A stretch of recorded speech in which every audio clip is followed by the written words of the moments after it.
पापनिफ्राय गोसो फाफिनो औ नोङो पापनिफ्राय गोसो सोलायो नंगौ नोङो निमाहा बियो नों इसोरनि सिगाङाव दाय मावनायनि थाखाय गोरोन्थि मावनायनि थाखाय नों निमाहा बियो खुगानि बुंनायजों गोसोनि साननायजों मेगननि नायनायजों पाप मावबाय होननानै नंगौ निमाहा बिनांगौ बिनाङा नङा नाथाय बियो गिर्जा सिङाव बुंनायजोंल' नङा नोंनि बे खुगायाव बुंनायजोंल' नङा नों जि पापनि थाखाय जि गोरोन्थिनि थाखाय निमाहा बिबाय निमाहा मोनबाय बिनि फारसे नों दा थाबाय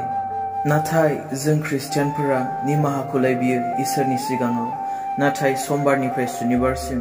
बे एखे पापखौनो एखे गोरोन्थिखौनो मावबाय थायो आरो देवबाराव खनसे थांनानै निमाहा बिहैबावसिगोन मा लाब जागोन बेबादिजों समबारनिफ्राय सुनिबारसिम थगायग्राया थगायबाय थागोन लोंग्राया लोंबाय थागोन सोबग्राया सोबबाय थागोन सोरखौबा रायखुमाग्राया रायखुमाबाय थागोन नांलायग्राया नांलायबाय थागोन देवबारावल' खनसे थांनानै निमाहा बिहैगोन जागोन ने बेबायदिजों इसोरनि अनजाग्रा फिसा मोनगोन ने इसोरनिफ्राय बेबायदिबा बोर जों मानसिखौ थगायनायखौथ' बाद हो जों ख्रिस्टियानफोरा बे इसोरखौनो थगायनो नागिरो रावबो मानसिया गावनि साननायखौ इसोरनि सिगाङाव दोनखोमानो हाया